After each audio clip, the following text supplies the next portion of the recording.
Hello lovely people, how are we doing? And in this video we are going to uncover Decipher, lost 33 degree, top level secrets of the Kabbalah, how the Kabbalah, the Sefirot tree of the Kabbalah is really read, what it really means. You won't find this anywhere because the secret's been lost. Even the Jews have forgotten this secret. They themselves, wise as they are, have forgotten the secrets of the Kabbalah. We're going to interpret it and prove why it was interpreted that way. It's a kind of solar system. We're going to see how it can be read. And we're going to use this to decipher what's going on at Giza, because the plan in the Kabbalah, the Sefirot tree, is the same thing as what's happening in Giza. They both incorporate all the knowledge of the world, and they both look so similar. Not a coincidence. And of course, in a previous video, we looked at how it looks so innocent. We just have a few simple causeways, but wait, they're pointing in different directions. What's going on? We solve the mystery, and we can start to see that this is actually very similar to what's going on at Teotihuacan in Mexico. And this relates to a worldwide pyramid mountain worshipping religion where people are sort of transfigured by the pyramid, and they change and they acquire an act. We'll get to that in another video. Also points to death, to Halloween, entrance to the temples of Giza in the center. So good.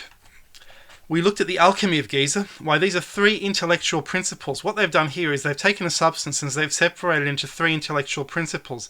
The empty body, the bar, or the soul, which goes to the place of death, the Sphinx.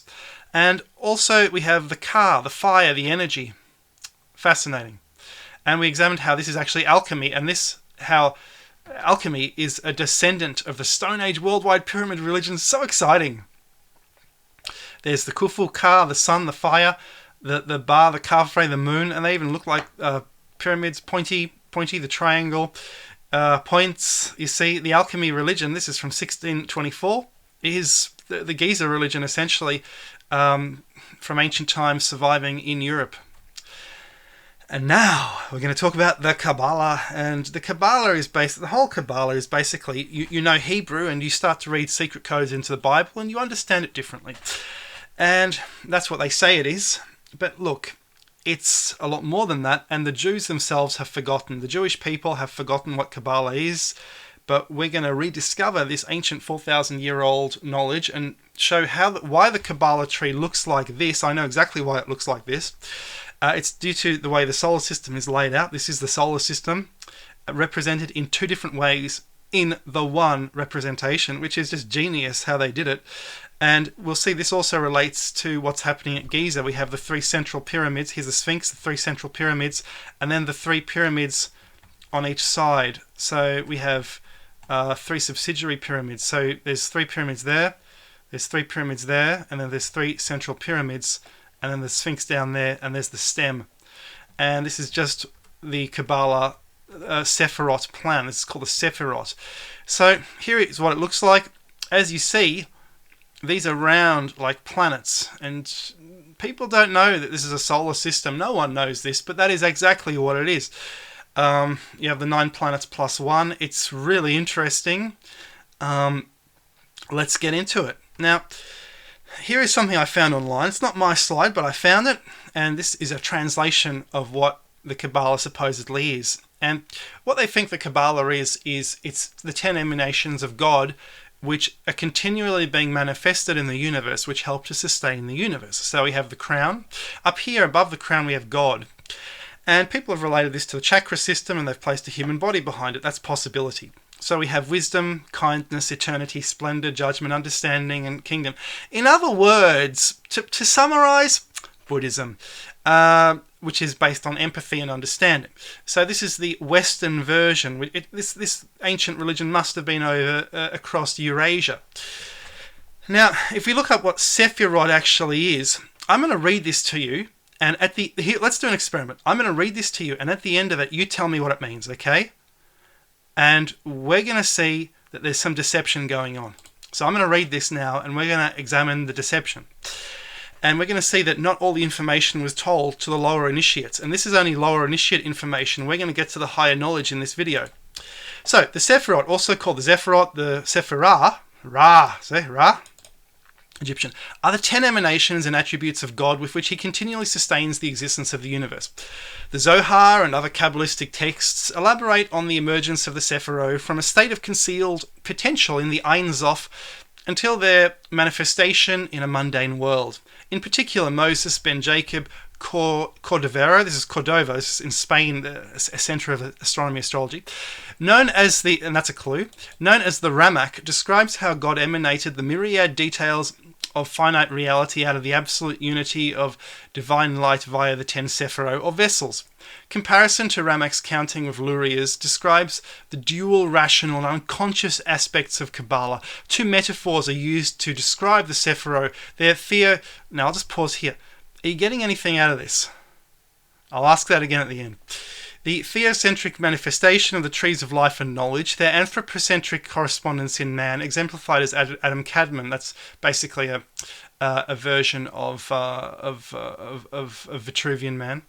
This dual directional perspective embodies the cyclical, inclusive nature of the divine flow, where alternate divine and human perceptives have validity. The central metaphor of man allows human understanding of the Sefirot as they correspond to the psychological faculties of the soul and incorporate masculine and feminine aspects after Genesis 1.27. God created man in his own image, the image of God. He created him male and female. He created them. And it goes on. Downward flow of divine light in creation forms the supernal four worlds, manifesting their dominance of successive Sefirot towards action in this world. Now look, I can go on, but do you see what's happening? What do you observe is happening to you as you read this? I'll tell you what's happening. I am getting nothing out of this, nothing out of reading this. This is not a full understanding of the tree of life. This person who wrote this, the people who compiled this information, don't themselves understand what this is, and that is what I am getting out of all that gobbledygook and trash. That is not the origin of the Sefirot. So, the names of the Sefirot, we've covered those: the crown, wisdom, understanding, kindness, discipline, beauty, victory, splendor, foundation, kingship. Now, that means very little to us at the moment. So, I decided to plug the planets into the Sefirot to see what's going on. And what we actually have is something very interesting. We have a number of different planetary codes in the Sefirot. So we start from the sun, which is closest to us, and we go further away, and God is up here in the Sefirot. So we have Sol, Mercury, and the thing is, it fits. Now, and we can see correspondences. So Earth and Venus are the same size, so they're on the same plane here. Jupiter and Saturn are the same size, so they're on the same plane here. Uranus and Neptune are on the same size, they're on the same plane up here. And we're starting to see, so they seem to have known about the size ratios of the planets. So this Sefirot has incorporated this information because they had very good telescopes in ancient times which have not survived to the present day. In addition, something very weird is happening because we can number the Giza pyramids 1 to 10 as well. So these are actually planets. These are supposed to represent planets, mountains, planets.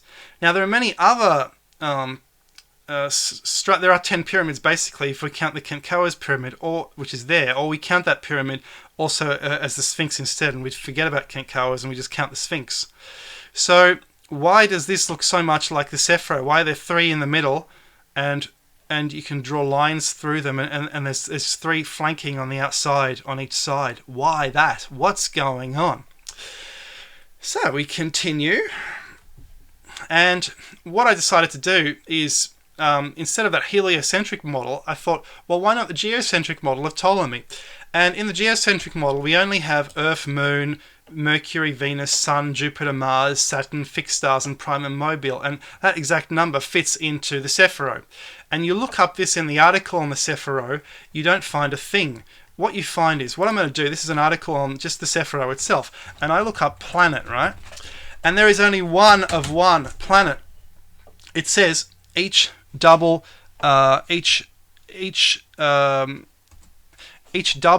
is attributed to a soft and hard sound, positive and negative meaning, direction, planet, gate of the soul, color, angels, and vowel. That's it. So there is a hint that this is about planets, but honestly, not too much. So there we go. So, and now that we see this, we can start to see some very interesting things that are occurring. We can start to see how astrology has helped to influence this and to build this tree of life the way it's supposed to look. This is unknown. The Jews don't know this about their own science, about their own Sefirot, which is quite remarkable that this hasn't survived, but this is exactly what's going on. We have the Earth, we have the moon closest to the Earth, and then the planets going outwards from the Earth until you get to God up the top. Let's continue.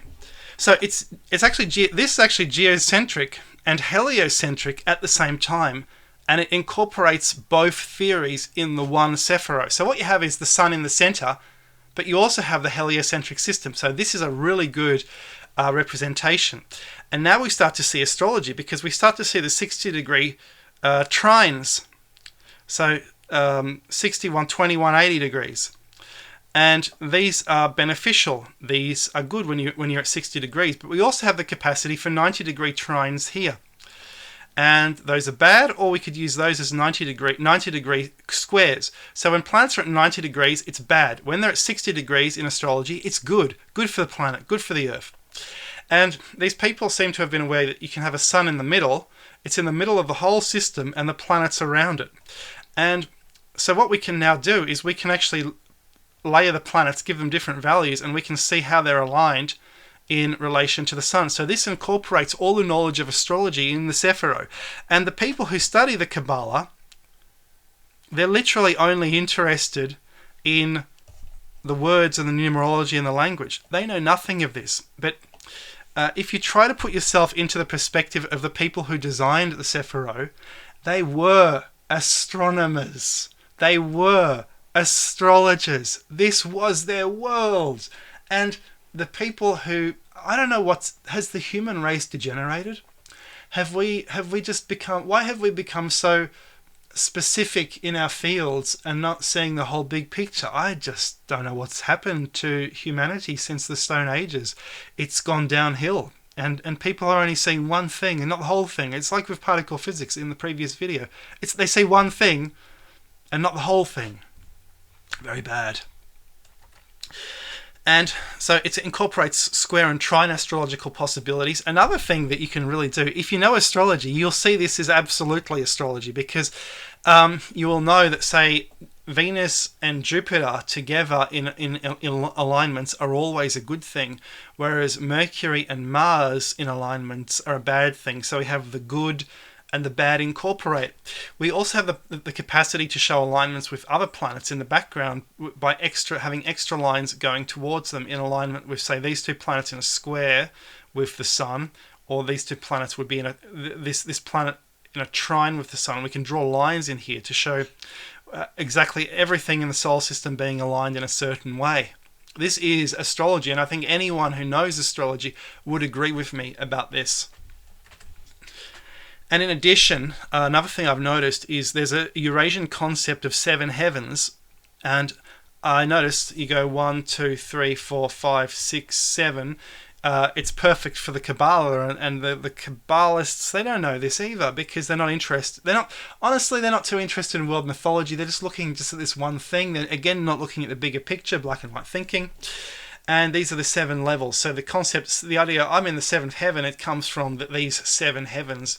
And you have the throne of the Lord at the top. So absolutely, the Kabbalah is attempting to show the 7 heavens. Now, just getting back to Giza, what we have is very interesting, because we have planets here, planets in the middle, and the 3 planets in the middle, and then something down here which represents Earth, possibly Kankawas or something else. So Giza has been programmed based on Kabbalah. Kabbalah and the Sefirot tree go all the way back, and this is the tree of life.